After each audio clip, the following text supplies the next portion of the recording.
نبی کریم صلی اللہ تعالی علیہ وسلم نے ارشاد فرمایا 3 لوگ ہیں جنہیں دیکھ کے رب مسکراتا ہے۔ یا رسول اللہ صلی اللہ علیہ وسلم وہ کون کون سے؟ تو محبوب فرمانے لگے ایک وہ بندہ ساری مخلوق سوئی ہے، آدھی رات ہے، رات کا پچھلا پہر ہے، اس نے اٹھ کے وضو کر لیا، مصلی پہ کھڑا ہو گیا خدا کی یاد میں، فرمایا اسے دیکھ کے رب مسکراتا ہے جو اس کی شان کے لائق ہے۔ مسکراتا ہے اللہ۔ یہ تو سونے کا ٹائم تھا، یہ تو گہری نیند آنے کا وقت تھا، رات کا پچھلا پہر۔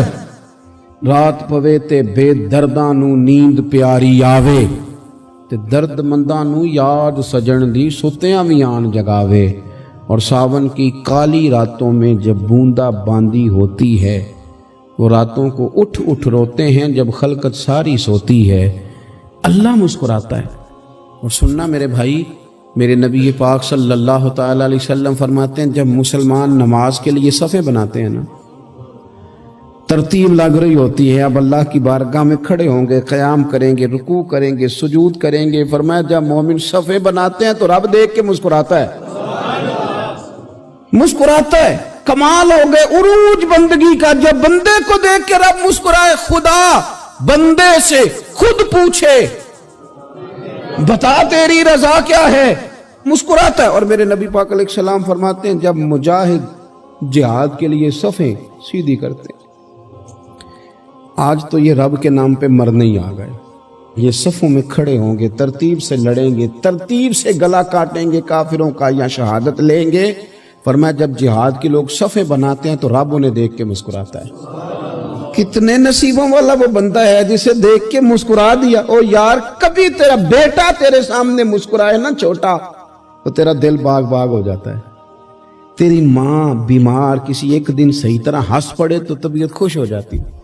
مجھے بتاؤ نا جس کا رب بھی اسے دیکھ کے ہنس پڑے، جو اس کی شان کے لائق ہے، کیا اس بندے کے نصیبیں ہیں، کیا اس کے مقدر ہیں۔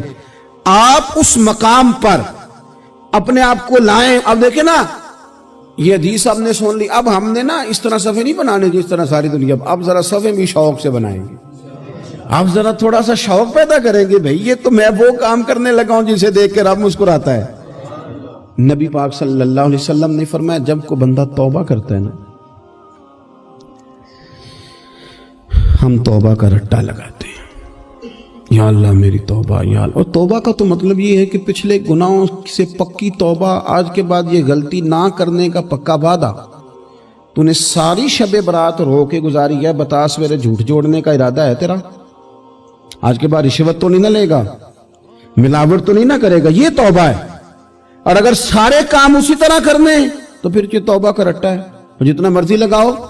حضرت علی بن ربیعہ رضی اللہ تعالیٰ عنہ فرماتے میں مولا علی کے ساتھ تھا، مقام حرہ کی طرف جا رہے تھے، حضرت علی نے ہاتھ اٹھا کے دعا مانگی ہماری تعلیم کے لیے، ورنہ حضرت علی ہم صحابہ کو محفوظ عن الخطا تو مانتے ہیں نا۔ ہاتھ اٹھا کے کہا اے اللہ ہمارے گناہ بخش دے، تیرے علاوہ کوئی معاف کرنے والا نہیں۔ اور پھر حضرت علی آسمان کی طرف دیکھا اور دیکھ کے نا حضرت علی بن ربیعہ کو تو مسکرائے۔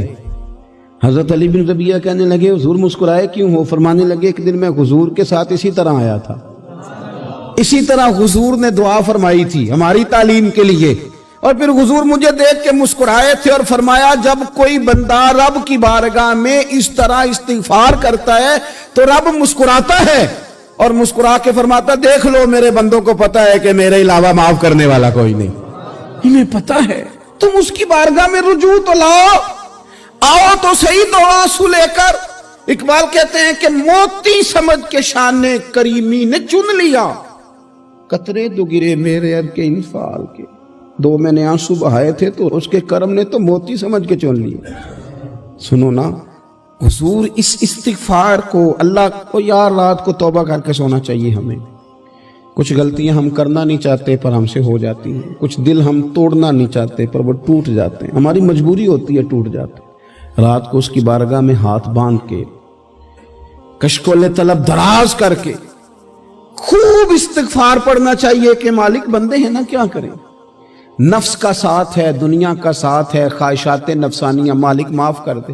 درد سے توبہ، رسم نہ ہو، کہانی نہ ہو، لفظ نہ ہو، جملے نہ ہو، اور جناب ایسے لوگوں کے بیچ بڑے ہاتھ باندھ کے اور بڑا کوئی ضرورت نہیں، آپ اکیلے اپنی چارپائی پہ بستر کے اندر منہ دے کے بھی درد سے کہیں گے نا معاف کر دے تو وہ تو مہربانی بڑا ہے۔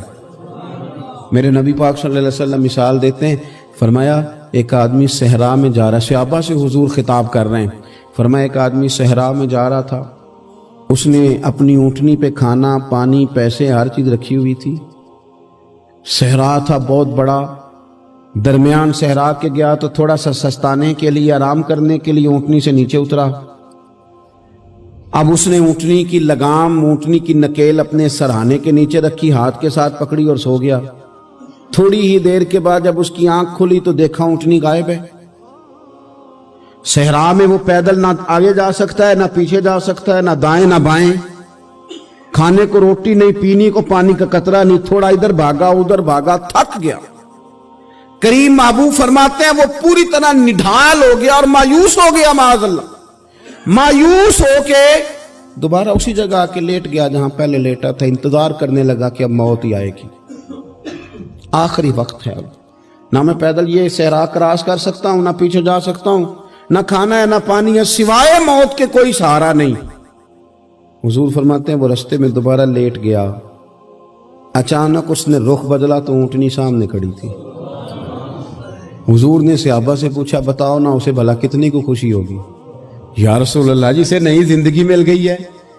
آپ دیکھیں نا سارے ڈاکٹروں نے کہہ دیا کہ اس کے تو گردے معدہ جگر ہر چیز ختم ہے، گھر لے جاؤ خدمت کرو، ہر طرف پریشانی ہے۔ وہ بندہ بھی سمجھ گیا ہے کہ آخری وقت آ گیا، کل جاؤں پرسوں جاؤں، تیاری ہو گئی، سب لوگ آ گئے، باہر والے بھی آ گئے، یہ ماحول ایک عجیب رنگ اختیار کر گیا۔ اچانک ایک ڈاکٹر نے آ کے کہا نہیں نہیں غلطی لگ گئی تھی۔ مجھے بتائیے انداز کیا ہوتا ہے؟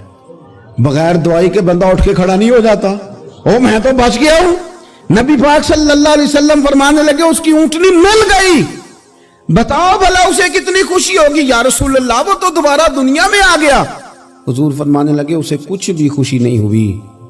جب کوئی رب کا گناہگار بندہ آ کے توبہ کرتا ہے، رب کو اس سے کئی گنا زیادہ خوشی ہوتی ہے۔ میرا بندہ آ گیا ہے، میرا بندہ آ گیا ہے، میرے گھر آ گیا۔ اس نے آنسو بہائے ہیں، اس نے کہا اللہ میں تیرا ہی ہوں، تیرا ہی رزق کھاتا ہوں، تیری ہی زمین پہ رہتا ہوں، تیرے نام سے میری سانسیں چلتی ہیں۔ وہ آ گیا۔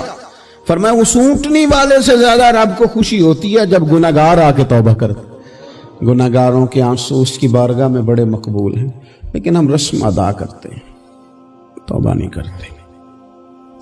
ہم اپنے آپ کے ساتھ دھوکہ کرتے ہیں، جھوٹ بولتے ہیں۔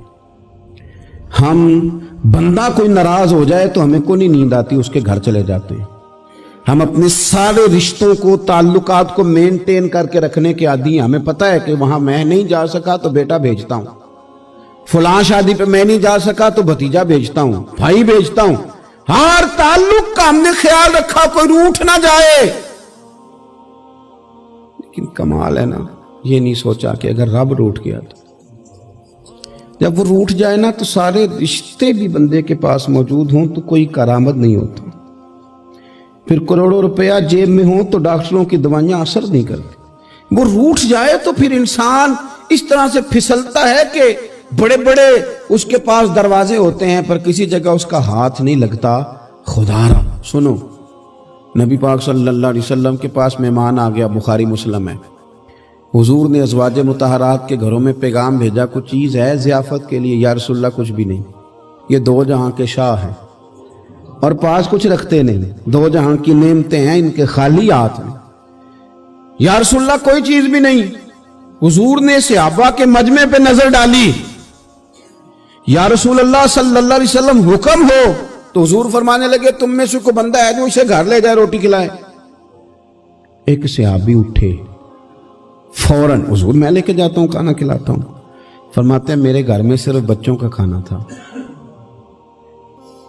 یہ نہیں کہ فریزر بھرا ہوا ہے نعمتوں سے، صرف بچوں کا کھانا۔ یہ نہیں کہ کسی کو دیکھ کے اپنی ہنڈیا پہ برتن دے لیا، صرف بچوں کا کھانا۔ کہتے ہیں گھر گیا، بیوی سے کہا کیا کیفیت ہے؟ کہنے لگی بچوں کی روٹی ہے۔ میں نے کہا بچے سلا دے، صبح ناشتہ کر لیں گے۔ تو کہنے لگی آپ کیا کھائیں گے؟ تو میں نے کہا نہ میں کھاؤں گا نہ تو کھائے گی، مہمان جو نبی پاک کا ہے۔ کہا اچھا اب ذرا تجویز دیکھو میاں بیوی کی سوجھی آپس میں. کہتے ہیں کھانا لگا دینا کیونکہ ایک آدھ بندے کا کھانا ہے. اپنی غربتوں کا ہر جگہ اظہار کرنا, رونا رونا. یہ دیکھو غربت کیسے چھپائی جا رہی. اس کو کہا نہیں کہ چل تو تھوڑا رحم کھا, تو آیا ہے تو تھوڑا رحم کھا, یہ نہیں کہا. کہا اٹھ کے نا تو کھانا رکھنا اور اٹھ کے نا چراغ ٹھیک کرنے کے بہانے بجھا دینا. ہم دنیا والوں کے سامنے کیوں اپنے دکھ بیان کریں؟ ہم جو کہیں گے رب رسول کی بارگاہ میں کہیں گے. تو نا چراغ ٹھیک کرنے کے بہانے. اہلیہ اٹھی, کھانا دینے کے بعد چراغ ٹھیک کرنے کے بہانے بجھا دیا. خامد بھی ہاتھ چلاتے رہے, بیوی کبھی برتن رکھتی کبھی اٹھاتی, پتہ چلے کہ کھانا کھا رہے ہیں. کھانا کھایا جا رہا ہے. کہتے ہیں مہمان پیٹ بھر کے کھانا کھا گیا. یہ کام ہوا رات کے اندھیرے میں. اس وقت ہوا جب چراغ بھی بند تھا. اس وقت ہوا جب کوئی دیکھنے والا نہیں تھا, کسی پڑوسی کو بھی خبر نہیں تھی. فرماتے ہیں صبح کے اجالے میں اس مہمان کو لے کے مسجد نبوی میں نے قدم رکھا تو نبی کریم نے فرمایا رات جو تم نے کام کیا ہے نا اسے دیکھ کے میرا رب بڑا مسکرایا ہے. اللہ بڑا مسکرایا ہے. اللہ تردامنی پہ شیخ ہماری نہ جائیے, ہم دامن نہ چھوڑ دیں تو فرشتے وضو کریں. یہ شان ہے صحابہ کی. نبی کریم علیہ السلام نے فرمایا رب رات مسکرایا تیرا یہ انداز دیکھ کے, اور اس نے قرآن نازل کیا وَيُبْصِرُونَ عَلَىٰ أَنفُسِهِمْ وَلَوْ كَانَ بِهِمْ خَصَاصَةٌ. کچھ لوگ وہ ہیں جنہیں بڑی بھی ضرورت ہو تو دوسروں پر احسار کر دیتے ہیں.